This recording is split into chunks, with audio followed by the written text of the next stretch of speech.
ग्रंथ श्री ज्ञानेश्वरी अध्याय 10. श्री गणेशाय नमः. श्री सरस्वते नमः. श्री गुरुभ्यो नमः. परमसंत सद्गुरू ठाकरसिंहजी महाराज, परमसंत सद्गुरू बलजीतसिंहजी महाराज यांच्या चरणी कोटी कोटी प्रणाम. भगवान कृष्णाच्या चरणी, श्री ज्ञानेश्वर माऊलीच्या चरणी त्रिवार वंदन. श्रोते हो, आपल्याला साष्टांग नमस्कार. ऐकूया अध्याय 10. हे गुरु, निर्मल अशा ब्रह्मज्ञानाचा बोध करण्यात चतुर, विद्यारूप कमलाला विकसित करणारा आणि परावाणीच्या अर्थरूप स्त्रीशी विलास करणारा असा जो तू, त्या तुला नमस्कार असो. संसार रूप अंधकाराचा, प्रज्ञानाचा नाश, अज्ञानाचा नाश करण्यात सूर्याप्रमाणे अतिसामर्थ्यवान आणि तारुण्यभरात असणाऱ्या तुर्यावस्थेशी विलास करणारा असा जो तू, त्या तुला नमस्कार असो. सर्व जगाचे पालन करणारा, कल्याणरूप रत्नांचा ठेवा, सज्जनरूप वनात चंदनासारखा श्रेष्ठ आणि ज्याचे स्वरूप आराधन करण्यास योग्य असा जो तू, त्या तुला नमस्कार असो. भक्तांच्या चित्तरूप चकोर पक्षास चंद्रासारखा, ब्रह्मानंदरूप अनुभवाचा राजा, श्रुतींच्या ज्ञानाचा समुद्र आणि मदनाचा नाश करणारा असा जो तू, त्या तुला नमस्कार असो. भावयुक्त ज्ञानांच्या भजनास पात्र, संसाररूप हत्तीचे गंडस्थळ फोडणारा आणि जगाच्या उत्पत्तीचे स्थान अशा तुझं प्रत नमस्कार असो. गुरु, तुमच्या कृपारूप गणेशाचा जेव्हा प्रसाद होतो तेव्हा लहान मुलालाही शास्त्रांच्या गुह्य सिद्धांताचे ज्ञान होते. गुरूंच्या उदारवाणीने जेव्हा अभयवचन मिळते तेव्हा नवरसामृताच्या समुद्राचाही थांग लागतो. जेव्हा आपली प्रेमरूप सरस्वती मुक्याचाही अंगीकार करते तेव्हा ग्रंथ करण्यात जो बृहस्पतीशी सुद्धा प्रतिज्ञा करू शकतो, फार तर काय. परंतु ज्यावर आपली कृपादृष्टी होते किंवा ज्याच्या मस्तकावर आपला वरदहस्त पडतो, तो जीव असूनही ईश्वराशी साम्यता पावतो. असा ज्या गुरुकृपेचा महिमा आहे, तिचे वर्णन मी कोणत्या वाचेच्या बलाने करू शकेन? कारण सूर्याच्या अंगाला उठणे लावता येईल का? कल्पतरुला नेहमी फुले येण्याची इच्छा करणे व्यर्थ आहे, कारण तो सदा फलद्रूपच आहे. क्षीरसागराला कशाची मेजवानी करावी? कापूराला दुसऱ्या कशाचा सुवास देता येईल? चंदनाला कशाची उटी लावावी? अमृताला कसे शिजवावे? गगनापेक्षा काही उंच करावे, हे कसे घडून येणार? त्याचप्रमाणे श्री गुरूंचा महिमा जाणण्याचे साधन कोठून मिळणार? हे समजूनच मी गुरूंना नुसता नमस्कार केला. जर बुद्धीच्या जोरावर श्री गुरूच्या सामर्थ्याचे वर्णन करू म्हटले तर ते मोत्याबरोबर अभ्रकाचे तेज लावल्यासारखे होईल, किंवा उत्तम सोन्याबरोबर रूपे लावणे ज्याप्रमाणे व्यर्थ आहे, त्याचप्रमाणे श्री गुरूंची स्तुती करू लागले असता व्यर्थ होईल. म्हणून गुरुचरणी लीन होऊन त्याच्यापदी नुसते मस्तक ठेवणे हेच बरे होईल. मग ज्ञानेश्वरांनी म्हटले, हे स्वामी, तुम्ही माझ्यावर ममतेने कृपादृष्टी केल्यामुळे कृष्ण अर्जुन संवादरूपी संगमात मी प्रयाग येथील वटवृक्षाप्रमाणे झालो. पूर्वी मला दूध हवे असे उपमन्यूने म्हटल्याबरोबर शंकराने ज्याप्रमाणे सर्व क्षीरसमुद्राची वाटी करून त्यापुढे ठेवली, किंवा ध्रुव रुसला असता त्याला आढळ पदाचा खाऊ देऊन श्री विष्णूने जशी त्याची समजूत केली, त्याचप्रमाणे ब्रह्मविद्येमध्ये श्रेष्ठ आणि सकल शास्त्रांचे विश्रांती स्थान अशी जी अध्यात्मविद्यारूप भगवद्गीता, ती मी ओवी रूपाने वर्णन करावी अशी मला शक्ती दिली. ज्या भाषणाच्या रानात हिंडत असता एकही अक्षराचे सार्थक झाल्याचे माझ्या कानी पडले नाही, परंतु ते बोलणेच विचाररूप कल्पतरू झाले. ज्या माझ्या बुद्धीची गती देहापलीकडे गेली नव्हती, ती बुद्धी हल्ली ब्रह्मानंदरूपी भांडाराची खोलीच बनवली आहे आणि माझ्या मनाला गीतार्थरूपी क्षीरसागरात जलमंदिर बांधून दिले आहे. याप्रमाणे गुरुदेवाची एक एक करणी अगाध असल्यामुळे मला त्यांच्या अपार सामर्थ्याचे कसे वर्णन करता येईल. तेव्हा महाराज, जे काही मी धिटाईने बोललो आहे त्याची मला क्षमा असावी. आत्तापर्यंत आपल्या कृपाप्रसादाने मी भगवद्गीतेच्या पूर्ण खंडाचे ओवीबद्ध वर्णन आनंदाने केले. पहिल्या अध्यायात आप्तस्वकीयांबरोबर युद्ध करणे अयोग्य आहे असे वाटल्यामुळे अर्जुनास खेद उत्पन्न झाला. दुसऱ्यात योग स्पष्ट सांगितला आहे, परंतु त्यात ज्ञानयोग आणि कर्मयोग असे भेद दाखवले आहे. तिसऱ्यात केवळ कर्मच प्रतिपादन केले आहे, तेच कर्म चौथ्यात ज्ञानासह प्रकट केले आणि पाचव्यामध्ये योगतत्वास आरंभ केला आहे. तेच योगतत्व 6व्या अध्यायात आसनविधीपासून जीवाचे ऐक्य होईपर्यंत स्पष्ट सांगितले आहे. त्याचप्रमाणे अष्टांग योगस्थिती आणि योगभ्रष्टास मिळणारी गती याविषयी सर्व सिद्धांत 6व्यात सांगितले.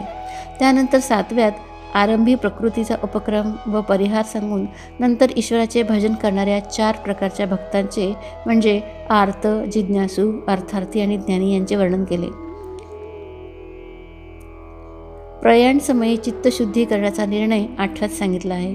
मग वेदात जेवढा म्हणून अभिप्राय आहे तेवढा 1 लक्ष महाभारत ग्रंथात आणला आहे व महाभारतात सांगितलेला सर्व अभिप्राय कृष्णार्जुनाच्या संवादरूपी गीतेच्या 700 श्लोकात आहे आणि तोच एकट्या 9व्या अध्यायात सांगितला आहे. म्हणून 9व्या अध्यायाचा अभिप्राय स्पष्ट समजण्यास जेथे अर्जुनाचीही शक्ती उरली झाली नाही तो स्पष्ट करून सांगण्याबद्दल मी व्यर्थ गर्व कशाला वाहू. अहो, गूळ आणि साखर यांच्या ढेपा जरी एका रसाच्या तयार झालेल्या असतात तरी त्यांची गोडी निरनिराळी असते. त्याचप्रमाणे गीतेच्या सर्व अध्यायात जरी ब्रह्मतत्वाचे वर्णन केले आहे तरी काही अध्याय ब्रह्म जाणून त्याचे प्रतिपादन करतात, काही ब्रह्माचे ठिकाण दर्शवतात तर काही ब्रह्म जाणण्यास गेले असता आपल्या जाणत्या गुणासह ब्रह्मरूपच होतात. याप्रमाणे गीतेचे अध्याय आहेत, परंतु 9वा अध्याय असा आहे की त्याचे वर्णन करता येत नाही. प्रभो, तो मी वर्णन केला हे तुमचेच सामर्थ्य आहे. अहो, एका ऋषीच्या म्हणजे वशिष्ठाच्या छाटीने सूर्यासारखा प्रकाश पाडला, एकाने म्हणजे विश्वामित्राने प्रतिसृष्टी निर्माण केली, एकाने म्हणजे रामचंद्राने समुद्रावर दगडाचा सेतू बांधून सर्व सैन्य पार उतरविले, एकाने म्हणजे मारुतीने जन्मताच आकाशात उड्डाण करून सूर्याला फळ म्हणून हातात धरले आणि एकाने म्हणजे अगस्त्य ऋषीने एकाच आचमनाने समुद्र प्राशन केला. त्याचप्रमाणे मजमुक्याकडून वाणीला अगम्य असे ब्रह्म तुम्ही बोलविले, परंतु ते तितकेच राहू द्या, कारण रामरावणांचे युद्ध रामरावणाच्या युद्धाप्रमाणेच झाले म्हणून म्हणायचे. त्याचप्रमाणे ते अनुपमेयी होय. त्याचप्रमाणे श्रीकृष्णाचे 9व्या अध्यायातील बोलणे हे 9व्या अध्यायासारखेच आहे असे मी म्हणतो. ज्या ज्ञानांना गीतेचे खरे रहस्य समजले आहे तेच त्याचा निवाडा करतील, जाणतील. अशा प्रकारे पहिले 9 अध्याय मी यथामती वर्णन केले आहे. आता येथून उत्तराखंडास प्रारंभ झाला आहे ते ऐका. त्या उत्तराखंडात आरंभीच्या अध्यायात श्रीकृष्ण हे अर्जुनास आपल्या मुख्य आणि गौण विभूती सांगतील. ती उत्तम रसभरीत कथा तुम्हाला मी सांगतो. देशी भाषेच्या सुंदरपणाने शांतरसही शृंगार रसाला जिंकील. त्या योगाने मराठी ओव्याच अलंकारशास्त्राला भूषणासारख्या शोभतील. मूळ संस्कृत ग्रंथ आणि त्यावरील मराठी टीका वाचून जर खरा अर्थ मनात उतरेल तर त्यातील मूळ ग्रंथ कोणता हे समजणारच नाही. ज्याप्रमाणे शरीराच्या सौंदर्याने शरीरच दागिन्यांना शोभविते आणि कोणी कोणाला शोभा आणली आहे याचा निवाडा करता येत नाही, त्याचप्रमाणे देशी आणि संस्कृत भाषा एकाच ग्रंथाचा म्हणजे गीतेचा भावार्थ वर्णन करून एकाच जागी कशा शोभतात ते स्वस्त बुद्धीने ऐका. कोणताही अभिप्राय प्रकट करताना शृंगारादी रसांची वृष्टी होते तेव्हा चातुर्याला शोभा येते. त्याचप्रमाणे देशी भाषेचे सौंदर्य व तारुण्य लुटून त्या योगाने अगणित अशा गीता तत्वाची रचना केली. जो स्थावर जंगमाचा परमगुरू आणि चतुरजनांच्या चित्तास आनंद देणारा तो यादवेश्वर श्रीकृष्ण काय बोलला ते ऐका. निवृत्तीदास ज्ञानदेव सांगतात, श्रीहरी म्हणाले, अर्जुना, माझ्या सर्व गोष्टींकडे तुझे पूर्ण लक्ष आहे ना? श्री भगवान म्हणाले, हे महाबाहो, पुन्हा माझे परम वचन ऐक. तू माझ्या भाषणाने संतुष्ट होतोस म्हणून तुझे हित व्हावे या इच्छेने हे मी तुला सांगतो. आम्ही मागे 9 अध्यायात जे काही सांगितले त्यात आमच्या बोलण्याकडे तुझे लक्ष कितपत असते हे पाहिले. ते अपुरे नाही, पूर्ण आहे अशी आमची खात्री झाली. ज्याप्रमाणे नव्या मडक्यात थोडे पाणी घालून ते गळत नाही अशी खात्री झाल्यावर ते पूर्ण भरतात, त्याचप्रमाणे तुला आम्ही थोडे ऐकविले ते तुझ्या लक्षात आहे अशी आमची खात्री झाल्यावरून तुला जास्तच ऐकवावे असे आम्हाला वाटू लागले. ज्याप्रमाणे एखादा नवीन चाकर ठेवल्यावर त्याची कसोटी पाहण्याकरता त्याच्या येण्या जाण्याच्या वाटेल ते टाकतात व ते त्याने आपल्याजवळ न ठेवता मालकाच्या स्वाधीन केल्यावर त्याची जामदार खाण्यावर नेमणूक करतात. त्याचप्रमाणे अर्जुना, तू आमच्या कसोटीस उतरल्यामुळे तू माझ्या ज्ञानाचे भांडारच झालास. असे भाषण अर्जुनाला पाहून सर्वेश्वर श्रीकृष्ण अत्यादराने बोलले. ज्याप्रमाणे डोंगर पाहून मेघ भरून येतो त्याचप्रमाणे तो कृपासागर श्रीकृष्ण म्हणाला, अर्जुना, पूर्वी सांगितलेलाच अभिप्राय तुला सांगतो. हे पहा, दर वर्षास शेत पेरीत असता पीक जरी पुष्कळ येऊ लागले तरी त्याची लागवड करताना कंटाळू नये. अथवा हे पंडूसुता, ज्याप्रमाणे वरचेवर ताव दिल्याने सोन्याचा कस वाढतो म्हणून सोनार ते जास्तीच शुद्ध करतो, त्याचप्रमाणे पार्था, हा अभिप्राय सांगण्यात आम्ही तुझ्यावर मुळीच उपकार करीत नसून आपल्या स्वार्थाकरता पुढील भाग तुला सांगत आहोत. ज्याप्रमाणे बालकाला दागिने घातले असता त्याचे सुख बालकास काय असते, परंतु त्याचे खरे सुख त्याच्या आईच्या दृष्टीला पडते, त्याचप्रमाणे जो जो तुला तुझे हित समजत जाईल तो आमचे सुख दुप्पट वाढेल असे आहे. अर्जुना, आता या बोलण्याच्या खुबे राहू दे. खरोखर माझे तुझ्यावर फार प्रेम आहे, म्हणून मी तुझ्याशी किती जरी बोललो तरी माझी तृप्ती होत नाही. म्हणूनच आम्हाला ती गोष्ट तुझ्याशी बोलावी लागते. तर आमच्या बोलण्याकडे अंतःकरणपूर्वक लक्ष दे. हे मार्मिक अर्जुना, अत्युत्तम असे जे माझे वाक्य ते ऐक. ते वाक्य नसून अक्षर रूपाने प्रत्यक्ष परब्रह्मच तुला आलिंगन देण्यास आले आहे. परंतु हे किरीटी, तू खरोखर मला जाणत नाहीस ना? तर जो मी तुला दिसतो आहे तेच हे सर्व विश्व. माझी उत्पत्ती देवगणांना ठाऊक नाही आणि महर्षींनाही ठाऊक नाही. का की मी सर्व प्रकारे देव आणि महर्षी यांचे आदी कारण आहे. हे माझे स्वरूप जाणण्याविषयी वेदांची वाणी कुंठित झाली. मन आणि वायू यांची गती खुंटली व माझ्या तेजामुळे रात्र झाल्याशिवाय सूर्य व चंद्र हे मावळले. अरे, ज्याप्रमाणे उदरातील गर्भ आपल्या मातेचे वय जाणण्यास असमर्थ असतो, त्याप्रमाणे माझ्यापासून झालेले देव हे मला जाणण्यास समर्थ नाहीत. आणि जलचरांना ज्याप्रमाणे समुद्राचा अंत नसतो आणि मशकाला आकाश ओलांडता येत नाही, त्याप्रमाणे महर्षीचे ज्ञान मला ओळखू शकत नाही. मी कोण हे कोणीच ओळखू शकत नाही. मी कोण, केवढा, कोणाचा, कोठे झालो या गोष्टींचा निश्चय करता युगे लोटली. कारण अर्जुना, हे सर्व महर्षी, देव आणि इतर प्राणी या सर्वांचे मूळ मी असल्यामुळे मला जाणणे त्यांना कठीण पडते. जर पर्वतावरून खाली आलेले पाणी पुन्हा वर चढेल अथवा झाड वाढत जाता जाता मुळाला लागेल तर माझ्यापासून झालेले जग मला जाणेल. किंवा जर झाडातील गाभा झाड आणि वन यांना कवटाळील, झाडातील गाभा झाड आणि संपूर्ण वन यांना कवटाळील अथवा लाटात समुद्र साठवेल, तसेच परमाणूमध्ये भूगोलाचा संपूर्ण समावेश होईल, तर माझ्यापासून झालेल्या जीवास, महर्षीस किंवा देवास मला जाणता येईल. याप्रमाणे जरी मी जाणण्यास कठीण आहे तरी सहज चुकून जो कोणी प्रवृत्तीची वाट सोडून इंद्रियांना पाठमेरे होतो, म्हणजे इंद्रिय जिंकतो व अशा रीतीने मागे फिरल्यावर देह मागे सोडून जो पंचमहाभूते स्वाधीन करून घेतो, जो मला उत्पन्न न होणारा अनादी आणि सर्व लोकांचा अधिपती असे समजतो, तो मनुष्यामध्ये ज्ञानी होऊन पापांपासून मुक्त होतो. अशी मनाची स्थिती कायम झाल्यावर निर्मळ आत्मप्रकाशाने त्याच्या डोळ्यासमोर उत्पत्तीरहित असे जे स्वरूप ते त्याला दिसते. मी सर्वांच्या आरंभाच्याही पलीकडचा आणि सर्वात श्रेष्ठ आहे.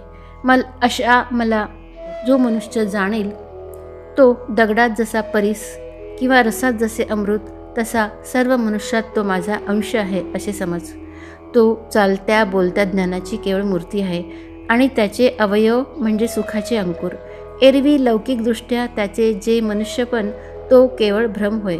अरे, कापुरात अवचित हिरा सापडला आणि त्याच्यावर जरी पाणी पडले तरी तो ज्याप्रमाणे विरघळत नाही, त्याप्रमाणे तो जरी मनुष्यलोकात राहत असला तरी त्याला मायेपासून बाधा होत नाही व आपला नाश होईल या भीतीने त्याला पाप सोडते. आपले राहण्याचे स्थान जे चंदनाचे झाड ते जर जळत असेल तर सर्प त्याचा त्याग करतो. त्याप्रमाणे जो मला जाणतो त्याला सर्व संकल्प सोडतात. तेच मला कसे जाणावे असे जर तुझ्या मनात येईल तर मी कसा आहे व माझे विकार कोणते आहे ते ऐक. हे विकार निरनिराळ्या प्राण्यात त्यांच्या त्यांच्या प्रकृतीसारखे बनून स्त्री जगतात पसरले आहेत.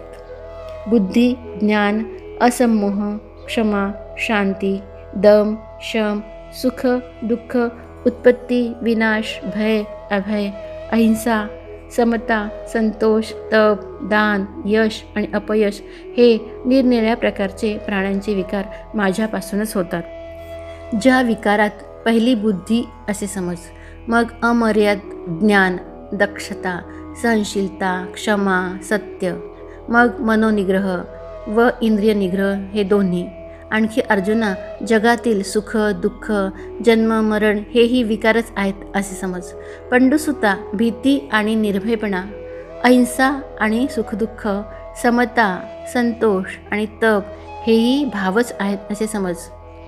अरे, सर्व भूतांच्या ठिकाणी दान, यश, अपकीर्ती हे जे भाव दृष्टीस पडतात ते माझ्याचपासून भूतांच्या ठिकाणी उत्पन्न होतात. जशी भूते निरनिराळी आहेत तसे हे विकारही वेगवेगळे आहेत असे समज.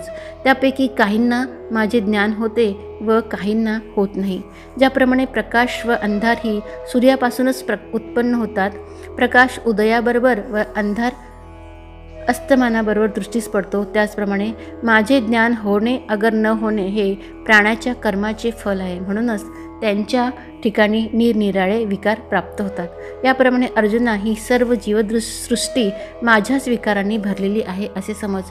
आता जे या सृष्टीचे पालक आहेत आणि ज्यांच्या आज्ञेने सर्व लोक वर्तन करतात असे आणखी 11 भाव आहेत ते तुला सांगतो. प्राचीन कश्यपादी करून 7 महर्षी आणि स्वयंभुवादी 4 मणू हे माझ्या सामर्थ्याने युक्त असे माझ्या मनापासून उत्पन्न झाले आणि त्याच्यापासूनच सर्व जगातील लोकांची उत्पत्ती झाली. तर सर्व गुणांनी युक्त महर्षी ज्ञाते असे जे कश्यपादी प्रख्यात 7 ऋषी आहेत व आणखी जे 14 मनु आहेत त्यातील स्वयंभुवादी मुख्य जे 4 ते तुला सांगतो. हे धनुर्धरा, हे असे 11 भाव सृष्टीच्या उत्पत्तीकरता माझ्या मनापासून उत्पन्न झालेले आहेत. ते जेव्हा लोकांची व्यवस्था लागली नव्हती आणि त्रिभुवनाची रचना झाली नव्हती तेव्हा पंचमहाभूतांचे समुदाय कार्य केल्याशिवाय जागी स्तब्ध होते. तेव्हा हे 7 ऋषी व 4 मनु उत्पन्न झाले व त्यांनी अष्टलोकपाल उत्पन्न करून त्यांना सर्व जगतात मुख्य करून ठेवले. म्हणून हे 11 जण राजाप्रमाणे असून इतर सर्व जग त्यांची प्रजा आहे व अशा प्रकारे हा विश्वविस्तार माझाच आहे असे समज. हे पहा, प्रथम बीज एक असते, मग तेच वाढल्यावर त्याचे बूड बनते आणि बुडाला कोंब निघू लागतात, त्याच्या फांद्या होतात. फांद्यापासून पुष्कळ फाटे फुटून त्याला कोमल पल्लव येतात आणि त्या पानांना फुले आणि फळे येतात. याप्रमाणे सर्व झाड बनल्यावर ते कारण दृष्टीने पाहू लागल्यास सर्व बीजच आहे असे सिद्ध होते. त्याचप्रमाणे मुळारंभी मी एकटाच होतो. नंतर माझ्याकडून 7 ऋषी आणि 4 मनु उत्पन्न झाले. त्यांच्यापासून इंद्रादी अष्टलोकपाल उत्पन्न झाले आणि लोकपालांनी पुष्कळ प्रकारचे लोक उत्पन्न केले आणि त्या लोकांपासून सर्व प्राणी उत्पन्न झाले. त्याचप्रमाणे खरोखर सर्व विश्वाचा विस्तार मीच झालो आहे, परंतु हे ज्याला या युक्तीने मान्य आहे त्यालाच समजणार आहे. हा माझा विस्तार व तो उत्पन्न करणाऱ्याचे चातुर्य जो खरोखर जाणतो तो पूर्ण ज्ञानी होतो, यात संशय नाही. यास्तव हे सुभद्रापते, हे माझे 20 भाव आणि 11 विभूती यांनी सर्व जग व्यापले आहे. म्हणून ब्रह्मदेवापासून मुंगीपर्यंत याप्रमाणे माझ्याशिवाय दुसरी गोष्टच नाही. हे जो खरोखर जाणतो त्याला ज्ञानाची जागृती होते. म्हणूनच उत्तम आणि वाईट अशा प्राण्यातील भेदाचे त्याला स्वप्नही पडत नाही. मी, माझ्या विभूती आणि माझ्या विभूतींनी युक्त असलेले प्राणी, हा योगानुभव हे सर्व एकच आहे असे समज. म्हणून खरोखर जो या ज्ञानयोगाने मनोभावे करून मद्रूप झाला तो कृतार्थ झाला, यात संशय नाही. कारण अर्जुना, अभेद दृष्टीने जो मला भसतो त्याच्या भजनाच्या छंदाने मी त्याच्या पाशात पडतो. म्हणून जो माझ्या ठिकाणी अभेदबोधाने भक्ती करतो त्याला माझ्या प्राप्तीमध्ये खरोखर व्यत्यय येत नाही. आणि अशी भक्ती करीत असता जरी तो मरण पावला तरी तेही उत्तमच आहे. हे 6व्या अध्यायात पूर्णपणे सांगितलेच आहे. ती अभेद भक्ती कशी असते हे जाणण्याची जर तुला मनात इच्छा असेल तर सांगतो ऐक. मी सर्वांचा उत्पादक आहे आणि माझ्यापासून सर्व प्रवृत्त होते असे जाणून ज्ञातेजण श्रद्धायुक्त होऊन मला भजतात. अर्जुना, या सर्व जगाचा उत्पन्नकर्ता आणि पालनकर्ता मीच आहे. अरे, ज्याप्रमाणे लाटांचा जन्म पाण्यातच होतो, त्यांना आश्रय पाण्याचाच असतो, त्यांचे जीवनही पाणीच असते आणि याप्रमाणे त्यांना जसे सर्व पाणी त्या सर्व ठिकाणी पाणीच आहे, त्याप्रमाणे या सर्व विश्वात माझ्याशिवाय दुसरे काहीच नाही. अशा प्रकारे मी सर्व व्यापक आहे असे मानून जे खऱ्या उत्कंठेने आणि प्रेमभावाने वाटेल त्या ठिकाणी मला भजतात. देश, काल, वर्तमान या सर्वांपासून मी भिन्न नाही असे जे जाणतात. वायू हा आकाशरूप होऊन आकाशातच संचार करतो, त्याप्रमाणे जे आत्मज्ञानी सर्व व्यापक असा जो मी, त्या मला मनात साठवून आठवून सुखाने त्रिभुवनात कालक्रमणा करतात. आणि जो जो प्राणी दृष्टीस पडेल त्याला ईश्वर समजतात. हा माझा खरा भक्तियोग आहे असे समज. जो जो प्राणी दृष्टीस पडेल त्याला ईश्वर समजतात. हा माझा खरा भक्तियोग आहे असे समज. ज्ञानी माझ्या ठिकाणी चित्त ठेवून व माझ्या ठिकाणी जीव लावून एकमेकाला माझ्याविषयी बोध करून माझी कीर्तन करीत सर्व काळ संतोष मानून माझ्या ठिकाणी रममाण होतात.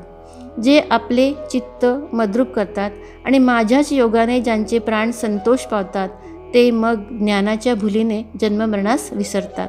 नंतर ज्ञानाचा माज येऊन ते कौतुकाने संवाद सुखात नाचू लागल्यावर एकमेकाला देणे आणि घेणे म्हणजे ज्ञानाशिवाय दुसरे काहीच नसते. ज्याप्रमाणे जवळजवळ असलेले तलाव पाण्याने भरून गेल्यावर त्यांचे पाणी एकमेकात मिसळते आणि मग लाटांना लाटाच आश्रयभूत होतात, त्याचप्रमाणे ज्ञानी एके ठिकाणी मिळाल्यावर ब्रह्मानंद रूपी लाटा एकात एक मिसळतात. त्या ठिकाणी आत्मबोध हा आत्मबोधाला आत्मबोधाचाच अलंकार घालून मिरवतो. ज्याप्रमाणे सूर्याने सूर्यालाच ओवाळावे किंवा चंद्राने चंद्रालाच आलिंगनावे अथवा योग्यतेने सारखे एक ओघ एकमेकात मिळावे, त्याचप्रमाणे ब्रह्माक्याच्या संगमाने पूर येऊन त्यात अष्टसात्विक भावरूपी केरकचरा तरंगून आला म्हणजे ते ज्ञाते असंवादरूप चव्हाट्यावरील गणपती म्हणतात. तेव्हा त्या ब्रह्मानंदाच्या भरात देहरूप गावाच्या बाहेर धावू लागून माझ्या प्राप्तीमुळे संतोष झाला अशी मोठ्याने गर्जना करू लागतात. गुरु शिष्यांच्या एकांतात जो एकाक्षरी मंत्र सांगावायचा तो सर्वजण मेघाप्रमाणे तिन्ही लोकात गर्जना करून सांगतात. ज्याप्रमाणे कमळाची कळी विकसित झाल्यावर आपल्यातील मकरंद झाकू शकत नाही आणि राजापासून रंगापर्यंत सर्वांना आपल्या वासाची मेजवानी करते, त्याचप्रमाणे जगतात माझे गुण गाऊन गाण्याच्या भरात ते स्तब्ध राहतात व त्या स्थितीत त्यांचा जीवभाव आणि देहभाव हे दोन्ही ते हरपतात आणि अशा प्रेमभरात ते रात्र आणि दिवस जाणतच नाही. अशा प्रकारे जे आत्मत्वाने माझे सुख परिपूर्ण घेतात, याप्रमाणे नेहमी माझे ठिकाणी तत्पर असलेले आणि प्रीतीपूर्वक मला भजणारे जे ज्ञानी ते या योगाने मला मिळतील असा बुद्धियोग मी त्यांना देतो. त्यांना अर्जुना आम्ही जे काही द्यावयाचे त्या ठिकाणाचा शेलकाच वाटा ते घेतात. कारण अर्जुना ते ज्या मार्गाने माझ्याकडे येण्यास निघाले मार्गाच्या दृष्टीने स्वर्ग आणि मोक्ष ह्या आडवाटा असे वाटते. म्हणून त्यांनी माझ्या ठिकाणी जी भक्ती केली त्या भक्तीमुळे त्यांना काही द्यावे असे मला वाटले, परंतु मी जे काही त्यास द्यावायचे ते त्यांनी होऊनच आपल्या अधीन करून घेतले, अगोदरच अधीन करून घेतले. आता माझ्या भक्तीचे जे प्रेमसुख ते जास्त वाढवावे व अशा माझ्या भक्तांवर काळाची दृष्टी न पडावी याविषयी मला जपले पाहिजे, एवढेच माझे कर्तव्य आहे. हे किरीटी, ज्याप्रमाणे लाडके लेकरू खेळत असता आई त्यावर प्रेमदृष्टी ठेवून त्याच्या मागोमाग धावते व ते जो एक नवीन खेळ खेळेल त्याप्रमाणे त्याला सोन्याचे पदार्थ करून देते, त्याप्रमाणे माझ्या भक्तांच्या उपासनेचे संप्रदाय मला वाढवावे लागतात. जे संप्रदाय वाढविल्याने माझे भक्त मला सहज येऊन मिळतात ते विशेष करून वाढवावे असे मला वाटते. भक्तांना माझी आवड असल्यामुळे मला त्यांच्या एकनिष्ठेने प्रेम उत्पन्न होते, कारण माझ्या घरी प्रेमळ भक्तांची फार उणीव आहे. हे पहा, वरवर भक्ती करणाऱ्यांसाठी स्वर्ग आणि मोक्ष असे 2 मार्ग उत्पन्न केले आहेत आणि लक्ष्मीसह मी आपले शरीर शेषाचे स्वाधीन केले आहे. परंतु आत्मतत्व वाचून जे एक नाजूक सुख ते प्रेमळ भक्तांकरता तसेच राखून ठेवले आहे मी. अर्जुना, इतके आम्ही प्रेमळ भक्तांना आपल्याजवळ करतो, ह्या गोष्टी बोलून दाखविण्यासारख्याच नाहीत, तर अनुभवाने समजण्यासारखे आहे. त्यांच्यावर अनुग्रह करण्याकरताच त्यांच्या बुद्धीमध्ये वास करून सुप्रकाशित ज्ञान दीपाच्या योगाने मी अज्ञानजन्य अहंकाराचा नाश करतो. म्हणून आत्मा जो मी, त्या माझी भक्ती हेच आपल्या जीवनास कारण करून ज्यांनी माझ्याशिवाय इतर सर्व वस्तू व्यर्थ मानल्या, आत्मा जो मी, त्या माझी भक्ती हेच आपल्या जीवनास कारण करून ज्यांनी माझ्याशिवाय इतर सर्व वस्तू व्यर्थ मानल्या, त्या शुद्ध आत्मज्ञानांकरता मी कापुराची मशाल पाजळून मशालजी बनून त्यांचे पुढे पुढे चालतो. अज्ञानरूप रात्रीत जमलेल्या गर्द अंधकाराचा नाश करून त्या भक्तांकरता मी नेहमी ज्ञानरूपी सूर्योदय करतो. प्रेमळ भक्तांना प्रिय असा पुरुषोत्तम जेव्हा याप्रमाणे बोलला, तेव्हा अर्जुन म्हणाला, देवा, माझे सर्व मनोरथ आता शांत झाले. हे पहा महाराज, आपण माझ्यावरील संसाररूपी केर चांगलाच झाडून टाकला आणि प्रभो, त्यामुळे मी पुनर्जन्मापासून मुक्त झालो. अहो, माझे जन्म मी आपल्या डोळ्यांनी पाहिले व माझे जीवित आज माझ्या हाती आले असे मला वाटते. प्रभो, आपल्या मुखातून हे बोलणे ऐकून माझ्या आयुष्याचे सार्थक झाले आणि माझ्या दैवाचा भाग्योदय झाला. आता या वचनरूप सूर्याने माझ्या अंतर्बाह्य अज्ञान अंधकाराचा नाश झाला. म्हणून प्रभो, तुमचे यथार्थ स्वरूप मला दिसू लागले. अर्जुन म्हणाला, देवा, तुम्ही सर्वश्रेष्ठ ब्रह्म, उत्तम स्थान आणि परमपवित्र असे आहात. आपण निरंतर असणारे, तेजस्वी, सर्व देवांचे आदी, न उत्पन्न होणारे व सर्वव्यापक आहात. तरी कृष्णा, आपण परब्रह्म आहात आणि सर्व महाभूतांचे विश्रांती स्थान असून पवित्र आणि सर्व जगाचे पालन करते आहात.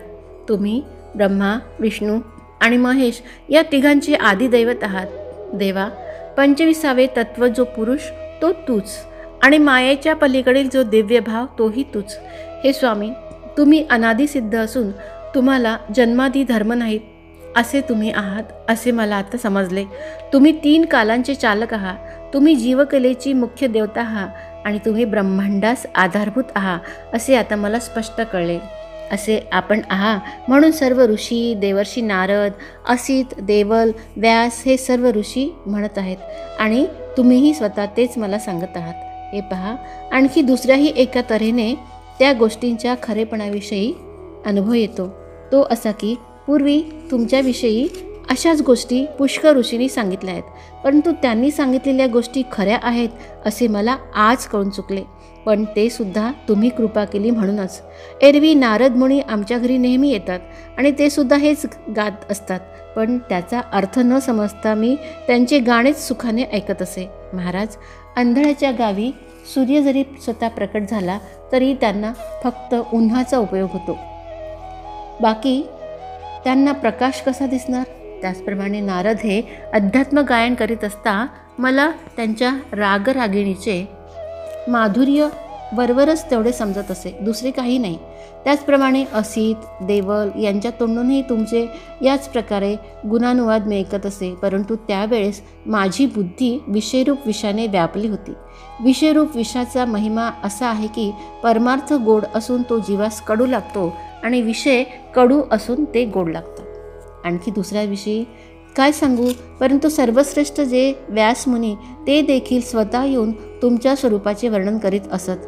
परंतु एखाद्याला अंधारात चिंतामणी सापडून तो चिंतामणी नव्हे या बुद्धीने तो टाकून देतो आणि दिवस उगवल्यावर तो चिंतामणी आहे असे ओळखतो. त्याचप्रमाणे कृष्णा, व्यासाधिक मुनींची भाषणे ज्ञानरूप रत्नांच्या खाणीप्रमाणे असून तुमच्या उपदेशरूप सूर्याशिवाय त्या मी टाकून दिल्या होत्या. केशवा, जे तुम्ही मला सांगता ते हे सर्व मी सत्य मानतो. भगवन, देवांना आणि दैत्यांनाही तुमचे स्वरूप समजले नाही. हे आता तुमचे वाक्यरूपी किरण माझ्या हृदयात सर्वत्र फाकून ऋषींनी सांगितलेल्या त्या मार्गाविषयीचे अज्ञान आता पार नाहीसे झाले. महाराज, त्यांचे शब्द म्हणजे ज्ञानाचे बीज, ते माझ्या हृदयरूपी खोल जमिनीत पडले होते, पण आता त्याला तुमच्या कृपारूप ओलाव्याने संवादरूप फळे आली आहे. अहो अनंता, नारदादिक संतांच्या भाषणरूपी नद्यास तुमचा व माझा जो संवाद, त्या संवादरूपी सुखाचा मी आता समुद्र झालो. हे प्रभो, हे सद्गुरू, मी जन्मजन्मांतरी जी जी उत्तम पुण्य केले त्यांनी तुमची प्राप्ती करून देऊन ती माझ्या ऋणातून मुक्त झाली. एरवी वाडवडिलांच्या मुखातून तुमचे गुणानुवाद माझ्या कानी पडत असत, परंतु तुम्ही कृपा केली नव्हती तोपर्यंत मी काहीच ओळखले नव्हते. म्हणून नशीब जेव्हा अनुकूल होते तेव्हा सर्व केलेले उद्योग सफल होतात. त्याचप्रमाणे गुरुकृपा झाली म्हणजे ऐकलेले व अध्ययन केलेले सर्व खरे आहे असे अनुभवास येते. महाराज, माळी ज्या झाडांना पाणी घालून आपल्या जीवापाड मेहनत करतो, परंतु त्यांना ज्याप्रमाणे वसंत ऋतूशिवाय फळे येत नाहीत, अहो जेव्हा विषम ज्वराला उतार पडतो तेव्हाच गोड पदार्थ गोड लागतो. हे पहा, औषध हे आरोग्य झाल्याशिवाय गोड म्हणता येणार नाही. आणि इंद्रिये, वाचा आणि प्राण यात जेव्हा चैतन्य येऊन संचार करते तेव्हाच त्याचे सार्थक होते. त्याचप्रमाणे वेदशास्त्रांचा अथवा योगादिकांचा अभ्यास करूनही जेव्हा गुरुची कृपा होते तेव्हाच ती आपल्या उपयोगी पडतात. याप्रमाणे अनुभव आल्यामुळे अर्जुन निश्चयपूर्वक संतोषाने नाचू लागला आणि देवास म्हणाला की तुमचे बोलणे माझ्या खरे प्रत्ययास आले. तेव्हा हे मुक्तिदाता श्रीकृष्णा, मला खरोखर असा अनुभव आला की तुम्ही देव आणि दानव यांच्या बुद्धीला जाणना जोगे नाहीच बिलकुल. देवा, तुमच्या बोलण्याचा अनुभव न येता जो आपल्या ज्ञानाने तुम्हाला जाणले असे म्हणतो त्याला तुमचे ज्ञान होतच नाही असे माझ्या पक्के अनुभवाला आले आहेत. हे पुरुषोत्तमा, हे भूत भावना, हे भूतेशा, हे देवदेवा, हे जगतपते, आपण आपल्या सामर्थ्याने आपल्याला जाणता. ज्याप्रमाणे आकाशाचे मोठेपण आकाशाला समजते किंवा पृथ्वीचे वजन पृथ्वीला समजते, त्याचप्रमाणे हे लक्ष्मीपते, तुमची सर्व शक्ती तुम्हीच जाणता. एरवी तुमची शक्ती आम्हाला कळली असा वेदाधिक व्यर्थ गर्व वाहतात. अहो, मनाच्या गतीला कसे मागे टाकावे, वाऱ्याला वेगेत कसे धरावे आणि बाहूंनी माया कशी तरून जावी, त्याचप्रमाणे तुमचे ज्ञान होणे फार दुस्तर आहे. म्हणून ते कोणाला होत नाही तर तुमचे तुम्हाला समजते. महाराज, तुमचे ज्ञान तुम्हालाच आहे व ते आपण दुसऱ्यांनाही समजून देण्यास समर्थ आहात. तर एकदा आमच्या हौसेच्या कपडाला घाम पुसून टाका बरे, म्हणजे आमची ऐकण्याची हौस पुरी करा बरं. अहो प्राणीमात्राचे उत्पादक, अहो संसाररूपी गजाचा नाश करणाऱ्या पंचानना, अहो सर्व देवांना पूज्य आणि जगदाधिपते, आपण ऐकले का? तुमचा मोठेपणा आम्ही ओळखू म्हटले तर तुमच्याजवळ उभे राहण्यासही आम्ही योग्य नाही व संकटाला भिवून जर आम्ही तुमची समुद्र व नद्या जरी पाण्याने भरलेल्या आहेत आणि संकटाला भिवून जर आम्ही तुमची विनंती केली नाही तर आमच्या मनाच्या समाधानाला दुसरा उपायही नाही. चोहोकडे समुद्र आणि नद्या जरी पाण्याने भरलेल्या आहेत तरी त्यांचा चातकास काय उपयोग, कारण जेव्हा मेघाचे थेंब पडतील तेव्हाच त्याला पाणी पिण्यास मिळेल. त्याचप्रमाणे कृष्णा, जगतात जरी चोहीकडे गुरु आहेत तरी आम्हाला तुमच्या वाचून दुसरा गुरु नाही. हे असो, आता तुमच्या विभूती सांगा.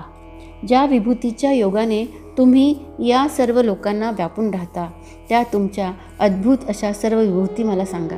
महाराज, आपल्या ज्या काही विभूती असतील त्यातून जेवढ्या व्यापक, शक्तिमान आणि सतेज आहेत तेवढ्या तुम्ही मला दाखवा. हे अनंता, ज्या तुमच्या विभूती तिन्ही लोकांना व्यापून आहेत त्यातील मुख्य नावाजलेल्या असतील त्या मला आता सांगा. हे योगीन, तुमचे सतत चिंतन करणारा मी तुम्हाला कसा जाणू शकेल? आणि हे भगवन, कोणकोणत्या वस्तूंच्या ठिकाणी मी तुमचे ध्यान करावे? महाराज, मी तुम्हाला कसे जाणावे व नेहमी कशाचे चिंतन करावे? जर सर्वत्र तुम्हीच आहे तर माझ्या हातून तुमचे चिंतन होणार नाही. म्हणून पूर्वी तुम्ही जे संक्षेपाने आपले भाव सांगितले त्यांचा विस्तार करून एक वेळ सांगा. ज्या ज्या विभूतीच्या ठिकाणी तुम्ही आहात असे समजून चिंतन केले असता मला श्रम पडणार नाहीत अशी तुमच्या प्राप्तीची जी युक्ती ती स्पष्ट करून सांगा बरे.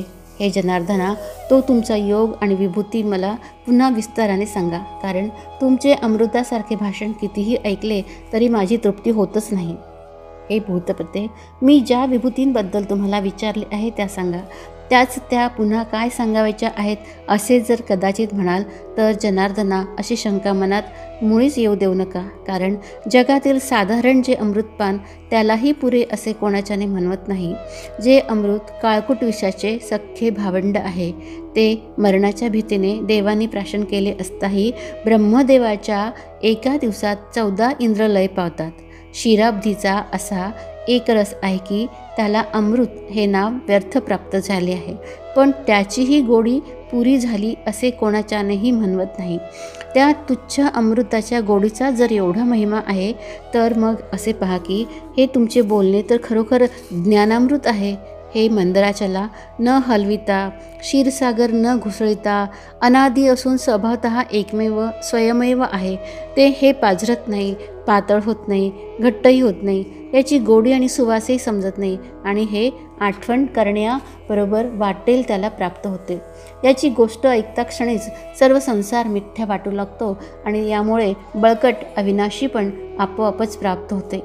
यांच्या योगाने जन्ममृत्यूची वार्ता समोर नाहीशी होते आणि अंतर्बाह्य महासुखाचा लाभ होतो.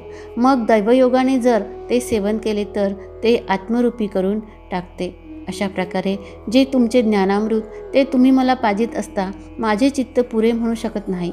आधी तुमचे नाव मला आवडते, त्यात तुमची भेट होऊन सहवास घडला आणि नंतर आनंदयुक्त होऊन तुम्ही सुंदर गोष्टी सांगत आहात, तेव्हा हे सुख कशाबरोबर आहे हे माझ्याच्याने सांगवतच नाही, परंतु मला फार संतोष होत आहे. तर मला असे वाटते की तुमच्या मुखाने पुन्हा एक वेळ ते ऐकावे. कदाचित तुमच्या मनात शंका येईल की एक वार सांगितलेले पुन्हा कसे सांगावे. तर महाराज, असे पहा की सूर्याच्या नित्य प्रकाशाला शिळा म्हणता येईल का? अग्नीला ओवळा म्हणता येईल काय? किंवा अखंड वाहणाऱ्या गंगोदकास पारोसे पण आहे काय? तुम्ही आपल्या मुखाने जे ज्ञान सांगितले ते ऐकून आम्हाला असे वाटले की नादब्रह्म मूर्तिमंत आमच्या पुढे उभे आहे. तसेच दुर्मिळ अशा चंदनाच्या फुलांचा आम्ही आज सुवास घेत आहोत. अर्जुनाचे हे भाषण ऐकून श्रीकृष्ण सर्वांगाने डोलू लागले आणि म्हणाले, हा पार्थ भक्ती आणि ज्ञान यांचे आगर्स आहे. याप्रमाणे अनुभवाच्या संतोषात प्रेमाचा उमाळा येऊ लागला. तो कष्टाने सावरून श्री अनंत बोलू लागले. श्री भगवान म्हणाले, अर्जुना, ठीक आहे, तर माझ्या मुख्य विभूती तुला सांगतो, कारण माझ्या विभूतींच्या विस्ताराचा अंतच नाही. स्वतः ब्रह्मदेवाचा बाप हे माहीत असूनही त्याची आठवण न राहता भगवान म्हणाले, बापा अर्जुना, फार चांगले केले. आता भगवंतांनी अर्जुनाला बाप्पा म्हटले म्हणून आपणास आश्चर्य वाटण्याचे कारण नाही का की भगवान स्वतः नंदपुत्र होऊन खेळ खेळले नाहीत काय? पण सध्या ते असो, हा सर्व प्रकार विशेष आवडीनेच घडतो. तर भगवान म्हणाले, हे धनुर्धरा, मी सांगतो ते एक. हे सुभद्रापते, तू ज्या माझ्या विभूतीबद्दल विचारलेस त्या अगणित असून जरी माझ्याच आहेत तरी माझ्याही बुद्धीने त्यांची गणना करता येत नाही. ज्याप्रमाणे आपल्या अंगावरील केश ज्याचे त्यासही मोजता येत नाही, त्याचप्रमाणे माझ्या विभूती मला मोजताच येत नाही. एरवी देखील मी कसा आणि केवढा आहे हे माझे मलाच खरे कळत नाही. याकरता माझ्या मुख्य विभूती ज्या प्रसिद्ध आहेत त्या एक. हे किरीटी त्या जाणल्या असता इतर सर्व विभूती जाणता येतील. ज्याप्रमाणे झाडाचे बी हाती आले असता झाड हाती आल्याप्रमाणेच होते, किंवा बाग हाती आल्यावर आपोआप फळे आणि फुले हाती येतात, त्याप्रमाणे त्या विभूती पाहिल्या असता सर्व विश्व पाहिल्याप्रमाणे होते. हे धनुर्धरा, बाकी खरोखर माझ्या विस्ताराचा अंत नाही. हे पहा की गगनासारखे मोठमोठे पदार्थही माझ्यात मावतात. हे गुडाकेशा, सर्व भूतांच्या अंतरी असणारा आत्मा मीच आहे आणि सर्व भूतांचा आदी, मध्य आणि अंतही मीच आहे. कुरळे केस मस्तकी धारण करणाऱ्या आणि धनुर्विद्येत शिवाप्रमाणे प्रवीण अशा अर्जुना, ऐक. प्रत्येक प्राण्याच्या ठिकाणी जो आत्मा आहे ना, तो मीच आहे. शरीराच्या आतील भागाच्या अंतःकरणात मीच आहे. प्राणीमात्राच्या बाहेरच्या बाजूसही माझेच आच्छादन आहे आणि प्राणीमात्राच्या आरंभी, अंती आणि मध्ये सुद्धा मीच आहे. ज्याप्रमाणे मेघांच्या खाली, वर, आत आणि बाहेर सर्वत्र आकाशच असते आणि ते आकाशात उत्पन्न होऊन आकाशातच असतात आणि मग ज्या वेळेस ते मेघ लय पावतात त्यावेळेसही आकाशच होऊन राहतात, त्याप्रमाणे उत्पत्ती, स्थिती आणि लय या तीनही गती प्राणीमात्रास देणारा मीच आहे. याप्रमाणे माझे मोठेपण आणि व्यापकपण हे माझ्या विभूतीच्या योगाने समजते. तरी जीवालाच कान करून पूर्वी ऐकलेल्या गोष्टींवर अनुसंधान ठेवून पुढे तू ऐक. हे सुभद्रापते, यापुढे तुला सांगावयाच्या राहिलेल्या विभूती ज्या तुला सांगतो म्हणून म्हटले होते त्यांतील मुख्य ऐक. 12 आदित्यांमध्ये विष्णू मी, प्रकाशवंतांमध्ये किरणवंत सूर्य मी, मरुद्गणांमध्ये मरीची मी आणि नक्षत्रांमध्ये चंद्र मीच आहे. इतके बोलल्यावर कृपावंत श्रीकृष्ण म्हणाले, 12 आदित्यात विष्णू मी, तेजस्वी वस्तूत किरणयुक्त सूर्य तो मी. श्रीकृष्ण म्हणतात, 49 मरुद्गणात मरीची मी आणि आकाशातील नक्षत्रात चंद्र मी आहे. वेदांमध्ये सामवेद मी आहे, देवांमध्ये इंद्र मी आहे, इंद्रियांमध्ये मन मी आहे आणि प्राण्यांमध्ये चेतना मी आहे. गोविंद म्हणाले, अर्जुना, वेदात जो सामवेद आहे ना तो मीच आहे, देवांमध्ये मरुद्बंधू जो इंद्र तो मीच आहे आणि इंद्रियात 11वे जे मन ते मी असे जाण. तसेच प्राणीमात्रात जी मूळ जीवकळा ती मी आहे. रुद्रांमध्ये शंकर मी आहे, यक्ष राक्षसांमध्ये कुबेर मी आहे, अष्टवसूंमध्ये अग्नी मी आहे आणि पर्वतांमध्ये मेरू मी आहे. सगळ्या रुद्रांमध्ये मदनाचा शत्रू जो शंकर तो मी आहे, याबद्दल मनात शंका धरू नको. श्री अनंत म्हणतात, यक्ष राक्षसात शंकराचा मित्र जो धनवान कुबेर तो सुद्धा मीच. अष्टवसूंमध्ये अग्नी तो मी आणि सर्व शिखरांच्या पर्वतात उंच असा मेरू पर्वत तो मी आहे. पार्था, पुरोहितांमध्ये मुख्य जो बृहस्पती तो मी आहे असे जाण. सेनापतींमध्ये कार्तिक स्वामी मी आहे आणि जलाशयामध्ये समुद्र मी आहे. सप्तमहर्षीमध्ये भृगू मी आहे, वाणींमध्ये ओंकार मी आहे, यज्ञांमध्ये जपयज्ञ मी आहे आणि अचल वस्तूंमध्ये हिमालयसुद्धा मीच आहे. जो इंद्राचा सचिव, सर्व ज्ञानाचे आदिपीठ आणि पुरोहितांमध्ये श्रेष्ठ तो बृहस्पती मी. अर्जुना, जो शंकराच्या वीर्यापासून अग्नीच्या संगाने कृत्तिकांच्या उदरी उत्पन्न झाला तो त्रिभुवनातील सेनापतीत मुख्य असा कार्तिक स्वामी मी आहे. सर्व सरोवरात जलनिधी तो जो समुद्र तो मी आणि महर्षी तपोराशी जो भृगू तो मी आहे. वैकुंठवासी श्रीकृष्ण म्हणाले, सर्व बोलण्यात ज्या सत्याने व्यवहार होतो ते सत्य अक्षर मी आहे. सर्व यज्ञांमध्ये कर्मत्याग करून ओंकारादिकांनी उत्पन्न होणारा जो जपयज्ञ आहे तो मी आहे. जो नामजप यज्ञ श्रेष्ठ असून ज्याला ज्ञानाधिक कर्माची जरुरी नाही आणि ज्याच्या नावाने धर्म आणि अधर्म पवित्र होतात आणि वेदांमध्ये ज्याला परब्रह्म म्हणतात तो मी आहे. श्री लक्ष्मीवती म्हणतात, स्थावर पर्वतांमध्ये पुण्यराशी जो हिमालय पर्वत तो मी आहे. सर्व वृक्षांमध्ये अश्वस्थ मी आहे, देवर्षीमध्ये नारद मी आहे, गंधर्वामध्ये चित्ररथ मी आहे, सिद्धांमध्ये कपिलमुनी मी आहे, अश्वांमध्ये क्षीरसागरातून निघालेला उच्चश्रवा नावाचा घोडा मी आहे असे जाण. उत्तम हत्तींमध्ये ऐरावत मी आहे असे जाण आणि नरांमध्ये राजा मी आहे असे जाण.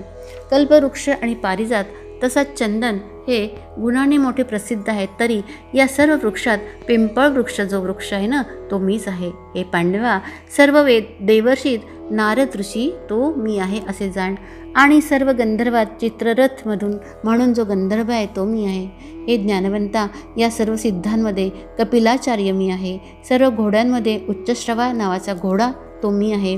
राजाला भूषण देणारे असे जे हत्ती त्यात ऐरावत नावाचा हत्ती तो मी आहे. देवांनी क्षीरसागराचे मंथन करून सर्व रसात उत्तम जसे जे अमृत उत्पन्न केले ते मी. सर्व लोक आज्ञाधारक होऊन ज्याची सेवा करतात तो पुरुषातील श्रेष्ठ राजा माझी विशेष विभूती आहे. आयुधांमध्ये वज्र नावाचे आयुध मी आहे. गायीमध्ये कामधेनू मी आहे. प्रजा उत्पन्न करणारा जो मदन तो मी आहे. सर्पांमध्ये वासुकी मी आहे. नागांमध्ये मी नागराज आहे. नागराज अनंत आहे मी आहे. जलदेवतांमध्ये वरुण मी आहे. पितरांमध्ये अर्यमा नावाचा पितर मी आहे आणि नियमन करणाऱ्यांमध्ये यम मी आहे. हे पहा अर्जुना, 100 यज्ञ परिपूर्ण केलेल्या इंद्राच्या हातात असणारे आयुधांमध्ये श्रेष्ठ असे वज्र मी आहे. श्री विष्णू म्हणाले, सर्व गायीमध्ये कामधेनू नावाची गाय ती मी आहे आणि प्रजा उत्पन्न करणाऱ्यांमध्ये मदन म्हणून जो आहे तो मी आहे. हे कुंतीसुता, सर्व कुलांचा नायक वासुकी तो मी आणि सर्व नागांमध्ये श्रेष्ठ जो अनंत तो मी आहे. श्रीकृष्ण म्हणतात, सर्व जलदेवतात पश्चिम दिशेचा पती जो वरुण तो मी आहे. सर्व पितृगणात पितृदेवता जो अर्यमा तो मी आहे असे खरोखर सांगतो.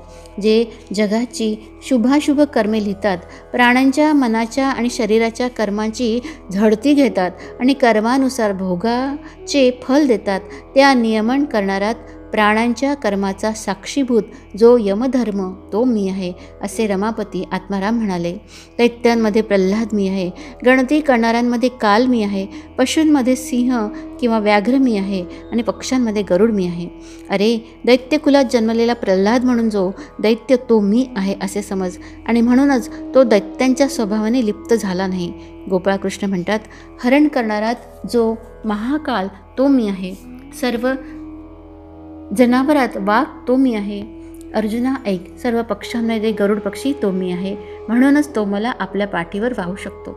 पवित्र करणाऱ्या वस्तूंमध्ये वायू मी आहे, शस्त्रधरांमध्ये राम मी आहे, जलचरांमध्ये मकर मी आहे आणि नद्यांमध्ये भागीरथी मी आहे.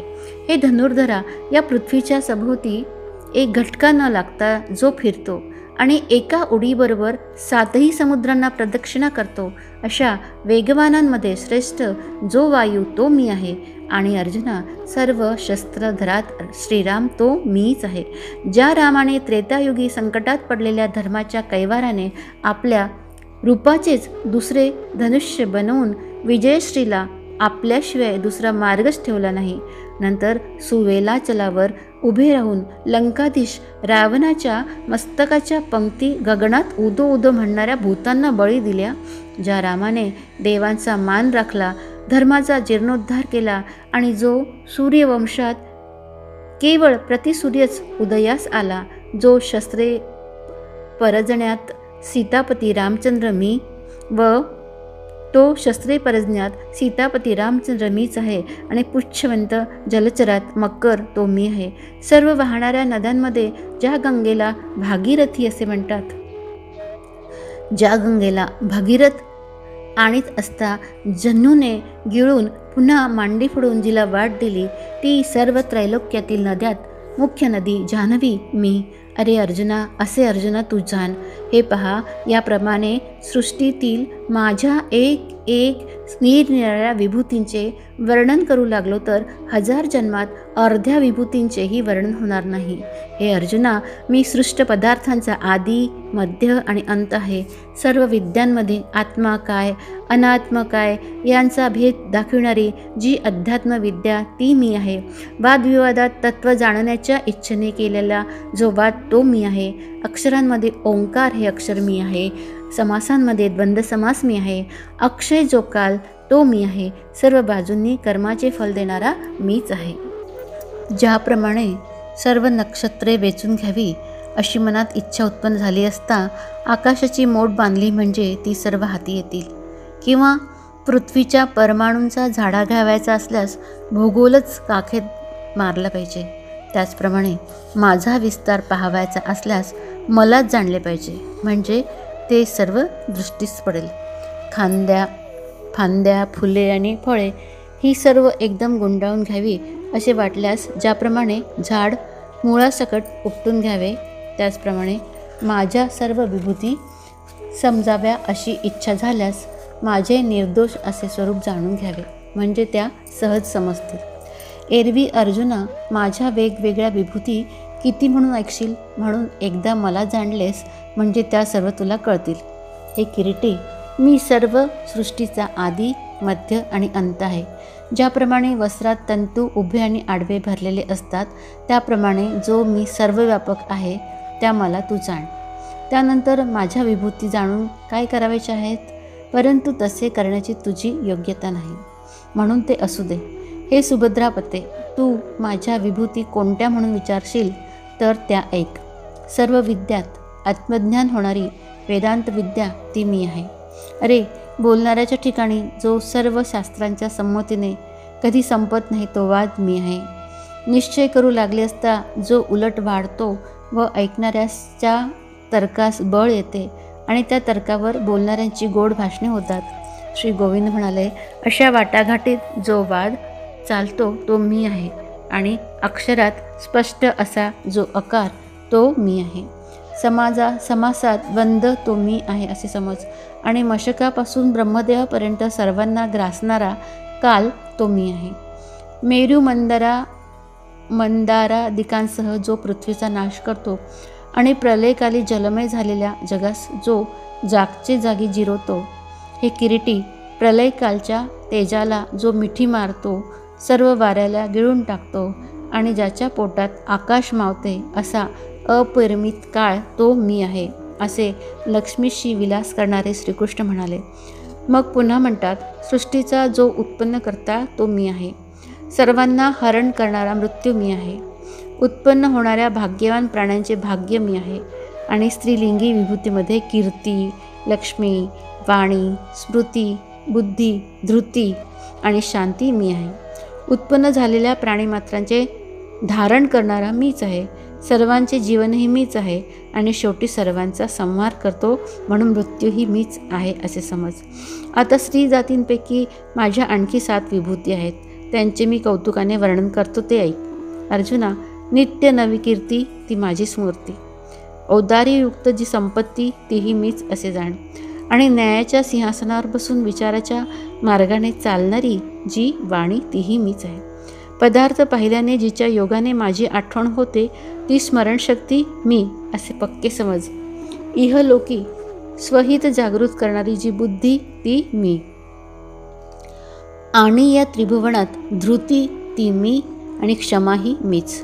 संसार गजेंद्राचा नाश करणाऱ्यामध्ये केवळ सिंहच असे भगवान श्रीकृष्ण म्हणाले.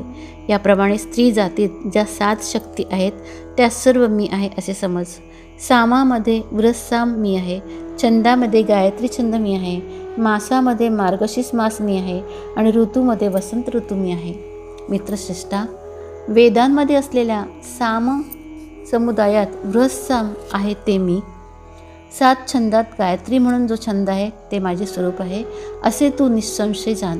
श्रीकृष्ण म्हणतात, सर्व महिन्यांमध्ये मार्गशीर्ष मास तो मी आणि ऋतूंमध्ये पुष्पांची वृद्धी करणारा जो वसंत तो मीच आहे. फसविणाऱ्यांमध्ये द्यूत मी आहे. तेजस्व्यांमध्ये तेज मी आहे.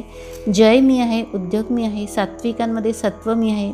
यादवांमध्ये वासुदेव मी आहे. पांडवांमध्ये अर्जुन तो मी आहे. मुनींमध्ये व्यास मी आहे आणि कवीमध्ये उषणा कवी मी आहे. हे शहाण्या अर्जुना, दुसऱ्याच फसविण्याचे जे प्रकार आहेत ना, त्यात जुगार म्हणून जी विद्या आहे ती मी.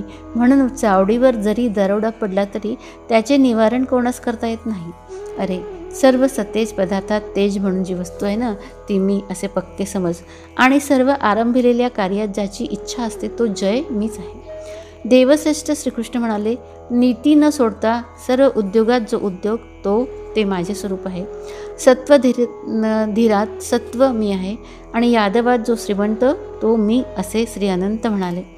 जो देवकी वसुदेवांकरता जन्म घेऊन यशोदेच्या मुलीकरता गोकुळात आला व ज्याने स्तनपान करण्याच्या निमित्ताने पूतना राक्षसीचे प्राणहरण केले तो मी.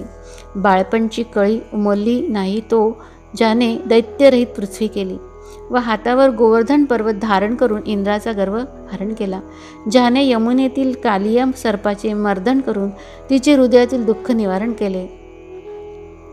कालिया मर्दनाच्या वेळी सर्व लोक गोकुळ सोडून यमुनेच्या काठी आले असता त्यास जाळणारा अग्नी भक्षण करून ज्याने त्यांचे संरक्षण केले आणि ब्रह्मदेवाने गोपबालके आणि वासरे यांचे हरण करून नेल्यावर ती सर्व दुसरी उत्पन्न करून त्यास ज्याने वेड लावले. बालदशेच्या आरंभी कंस चानुराधिक मोठमोठी धेंडे ज्याने सहज मारली. अशा तुला किती गोष्टी सांगू. तू सुद्धा असल्या पुष्कळ ऐकल्या आणि पाहिल्या आहेस. म्हणून यादवात अशी ज्याची कृती आहे तेच माझे स्वरूप होय आणि सोमवंशात तुमच्या पांडवात जो अर्जुन तो मी असे समज. म्हणूनच तुझ्या आणि माझ्या प्रेमभावात अंतर पडत नाही. तू लोकदृष्ट्या संन्यासी होऊन माझी भगिनी सुभद्रा हिला हरण करून नेलेस तरी तुझ्याबद्दल माझ्या मनात संशय उत्पन्न झाला नाही, कारण तुझे माझे स्वरूप एकच आहे. सर्व मुनी श्रेष्ठ असे जे व्यासमुनी ते मी आहे आणि सर्व कवी श्रेष्ठ जे उशनाचार्य ते मी आहे असे यादव श्रेष्ठ श्रीकृष्ण म्हणाले. दमन करणाऱ्यांमध्ये दंड म्हणजे शिक्षा मी आहे. जय मिळू इच्छिणाऱ्यांची नीती मी आहे. गुह्य गोष्टींमध्ये मौन मी आहे आणि ज्ञानवंत जनांचे ज्ञान ते मीच आहे. अरे दमन करणाऱ्यांमध्ये जो श्रेष्ठ दंड तो मी, जो मुंगीपासून ब्रह्मदेवापर्यंत सर्वात सारखे शासन करतो तो मी आहे असे समज. सारासार विचार करून ज्या शास्त्रात धर्माचे अनुसरण केलेले असते ते सकल शास्त्रातील नीतिशास्त्र मी आहे. हे बलवान अर्जुना, सर्व गुह्य गोष्टीत मौन ते मी आहे. म्हणून मौन धारण करणाऱ्यापुढे ब्रह्मदेव देखील अज्ञानी ठरतो. मौन धारण करणाऱ्यापुढे ब्रह्मदेव देखील अज्ञानी ठरतो. अरे ज्ञानांच्या ठिकाणी जे ज्ञान आहे ते मी समज. आता विभूती विस्तार राहू दे, कारण काही केले तरी त्याचा अंत लागणार नाही. अर्जुना, जे काही सर्व भूतांचे बीज ते मी आहे. मज वाचून असू शकेल असे चराचर भूत काहीही नाही. जे हे शत्रुतापना, माझ्या दिव्य विभूतीचा अंत नाही. हा जो विभूतींचा विस्तार तो मी तुला संक्षिप्तः सांगितला आहे. हे पहा अर्जुना, पावसाच्या धारांची गणना करता येईल का? किंवा पृथ्वीवरील गवताच्या काड्यांची गणना करता येईल का? आणखी असे पहा, समुद्राच्या लाटांची ज्याप्रमाणे गणती करता येत नाही त्याप्रमाणे माझ्या गुणविशेष विभूतींची गणतीच करता येणार नाही. अर्जुना, असे असतानाही तुला माझ्या 75 मुख्य विभूती सांगितल्या, परंतु ही जी माझ्या विभूती समजवण्याविषयी तुला इच्छा उत्पन्न झाली ती व्यर्थ अशी मला वाटली. माझ्या इतर विभूतींचा केवढा विस्तार आहे याचा पत्ताच नाही, म्हणून त्या तू ऐकणार काय व मी सांगणार तरी किती? याकरिता तुला एकवार आम्ही आपले वर्म सांगतो की ज्या बीजांपासून भूतांचे अंकुर फुटतात ते बीज मी आहे. म्हणून लहान मोठे असे काही न म्हणता उच्च नीच हे सर्व भाव टाकून सर्व वस्तूंच्या ठिकाणी मीच आहे असे मान. अर्जुना, यापेक्षाही सर्वसाधारण अशी एक खूण तुला सांगतो ती ऐक. तिच्या योगाने माझ्या विभूती तुला ओळखता येईल. अर्जुना, जी जी वस्तू ऐश्वर्ययुक्त किंवा शोभायुक्त किंवा काहीतरी प्रभावनयुक्त असेल ती ती माझ्या तेजाच्या अंशापासून झालेली आहे असे तू जाण. धनंजया, ज्या ज्या ठिकाणी संपत्ती आणि दया यांचे वास्तव्य आहे त्या त्या ठिकाणी माझा अंश आहे असे समज. अथवा हे अर्जुना, या ज्या पुष्कळ गोष्टी तुला सांगितल्या त्या समजून काय फळ आहे? तर हे सर्व जग मी एका अंशाने व्यापले आहे इतके समज म्हणजे झाले. हे सर्व जग मी एका अंशाने व्यापले आहे इतके समज म्हणजे झाले. अथवा आकाशात सूर्याचे बिंब एकच असून त्याची ज्याप्रमाणे त्रिभुवनात प्रभा फाकते त्याप्रमाणे ज्या एकट्याची सर्व जन आज्ञा पाळतात त्या महानुभावाला एकटा असे म्हणू नको व निर्धन असे म्हणू नको. हे पहा, दुसऱ्याची इच्छा तृप्त करण्याकरता कामधेनूला आपल्याबरोबर काही सामग्री का घ्यावी लागते. तिला ज्या वेळेस जो कोणी जे काही मागेल ते ती एकदम देते. त्याचप्रमाणे माझ्या विभूतीच्या अंगात सर्व ऐश्वर्य भरलेले आहे. हीच माझ्या विभूती ओळखण्याची खूण आहे असे जाण. अर्जुना, ज्यांच्या आज्ञा सर्व लोक शिरसामान्य करतात असे तुझ्या दृष्टीस पडेल त्या विभूती म्हणजे माझे अवतार आहेत असे समज. माझ्या विभूतीत सामान्य विभूती आणि विशेष विभूती असे भेद मानणे महादोष आहे, कारण या सर्व विश्वात मीच एकटा भरलेला आहे. तर अशी असता साधारण विभूती आणि चांगली विभूती असा भेद कल्पून उगीच आपल्या बुद्धीस कलंक का लावून घ्यावा? तूप व्यर्थ का घुसळावे? अमृताला शिजवून निम्मे का आटवावे? तसेच वायूला उजवे आणि डावे अंग आहे का? सूर्यबिंबाचा पुढील आणि पाठीमागील भाग पाहू लागले असता ज्याप्रमाणे आपली दृष्टी मात्र नाहीशी होईल, तो सर्व प्रकाशमयच असल्यामुळे त्याला पुढे आणि मागे अशा बाजूच नाही आणि त्याकडे पाहू लागले म्हणजे डोळे मात्र आपले अंधळे होतील. त्याप्रमाणे माझ्या स्वरूपाच्या ठिकाणी साधारण आणि विशेष असा भेद नाही. आणि हे सुभद्रापते, माझ्या ज्या अनंत वेगवेगळ्या विभूती आहेत त्या तू किती मोजशील? म्हणून माझ्या विभूती जाणण्याची तुझी इच्छा आता पुरे कर. आता हे पहा, माझ्या एका अंशाने हे सर्व जग भरलेले आहे, म्हणून अभेद बुद्धीने सर्वत्र मीच आहे असे समजून मला भज. ज्ञानरूप वनास वसंत ऋतूप्रमाणे आनंद देणारा आणि विरक्तांना एकांतात सोबत देणारा असा सकल ऐश्वर्य संपन्न श्रीकृष्ण परमात्मा याप्रमाणे बोलता झाला. तेव्हा अर्जुन म्हणाला, प्रभो, माझ्या विभूतीचे ठिकाणी भेद मानू नका. म्हणून जे तुम्ही सांगितले ते आपल्या थोरपणाला शोभेलच आहे. कारण मग भेद निराळा आणि त्याचा त्याग करणारे आम्ही निराळे असे झाले. हे पहा, सूर्य आपण उगवण्यापूर्वी जगाला असे म्हणतो का की अंधाराला एका बाजूला घालून द्या बरं, कारण सूर्य उगवल्याबरोबर अंधकाराचा आपोआप नाश होतो. त्याचप्रमाणे ईश्वरमय सर्व जगत आहे असे ज्ञान उत्पन्न होण्याबरोबर ईश्वरास जाणणाराही तद्रूप होतो. पण देवा, या बाबतीत तुम्हाला अविचारी असे म्हणावे तर अधिक प्रसंग होईल. प्रभो, तुमचे फक्त नाव जर एक वेळ कोणी तोंडाने उच्चारले किंवा कानाने ऐकले तर त्याच्या मनातून खरोखर भेद नाहीसा होतो. ते तुम्ही प्रत्यक्ष परब्रह्मच जर माझ्या सुदैवाने माझ्या हाती आला आहात तर तुम्हा आम्हात भेद म्हणता तो कुठून असणार व तो कोणी कोठे पाहावा? हे पहा, एखाद्याने चंद्रबिंबाच्या गाभाऱ्यात प्रवेश केल्यावरही त्याला उकडावयास लागेल का? पण श्रीकृष्णा, आपण मोठे आहात तेव्हा हवे तसे बोला. हे बोलणे ऐकताच श्रीकृष्णास अतिशय संतोष झाला व त्यांनी अर्जुनाला अंतःकरणपूर्वक आलिंगन देऊन म्हटले, आमच्या बोलण्याचा तू राग मानू नकोस बरं. भेदाची परंपरा सांगण्याच्या ओघात आम्ही विभूतीविषयी जे प्रकार सांगितले ते अभेदरूपाने तुझ्या मनात ठसले की नाही हे समजण्याकरता क्षणभर बाह्यात्कारी तसे बोललो. तो माझ्या विभूतीबद्दल तुला चांगला बोध झाला आहे असे दिसले. तेव्हा अर्जुन म्हणाला, देवा, हे आपले आपणच काय ते पाहून घ्या. पण या विश्वात सर्वत्र तुम्ही भरलेले आहात असे मला दिसते. अशा रीतीने अर्जुन योग्यतेस आला असे संजय सांगत असता धृतराष्ट्र राजा स्तब्ध बसला होता. तेव्हा संजयाच्या मनाला खेद वाटून तो म्हणाला, सहज लाभ होत असता तो दवडणे हे नवल नव्हे का? धृतराष्ट्र राजाची ज्ञानदृष्टी शाबूत आहे असे मी समजत होतो, परंतु तसा प्रकार नसून हा बाह्यदृष्टीप्रमाणे ज्ञानदृष्टीनेही आंधळ आहे. परंतु धृतराष्ट्राची गोष्ट असू द्या, अर्जुन मात्र आपल्या स्वहिताची योग्यता वाढवित आहे. का की या गोष्टींपेक्षाही दुसऱ्या एका गोष्टीविषयी त्याच्या मनात उत्कंठा उत्पन्न झाली आणि तो म्हणाला, सर्व जग ईश्वरमय आहे असा जो माझ्या अंतःकरणात अनुभव आला आहे तो माझ्या डोळ्यासमोर प्रगट व्हावा. या इच्छेच्या मार्गाने बुद्धी चालू लागली आहे. ह्याच दोन्ही डोळ्यांनी मी सकल विश्वरूप पाहावे तो दैववान असल्यामुळे अशी इच्छा करू लागला. आज अर्जुन म्हणजे कल्पतरूची केवळ शाखाच आहे म्हणून त्याला वांज फुले कधीही यावायची नाहीत. कारण त्याच्या तोंडून ज्या ज्या गोष्टी निघतील त्या श्रीकृष्ण खऱ्या करीत आहे. जो श्रीकृष्ण परमात्मा प्रल्हादाच्या बोलाप्रमाणे विषसुद्धा आपणच बनला तो सद्गुरू अर्जुनास प्राप्त झाला आहे. म्हणून निवृत्तीदास ज्ञानदेव म्हणतात, विश्वरूप पुसण्याकरता पार्थ कशा रीतीने आरंभ करेल ती कथा आता पुढील प्रसंगी सांगेन. अध्याय 10. श्रीकृष्ण गोविंद हरे मुरारे, हे नाथ नारायण वासुदेव. जय जय राम कृष्ण हरी, जय जय राम कृष्ण हरी, जय जय राम कृष्ण हरी.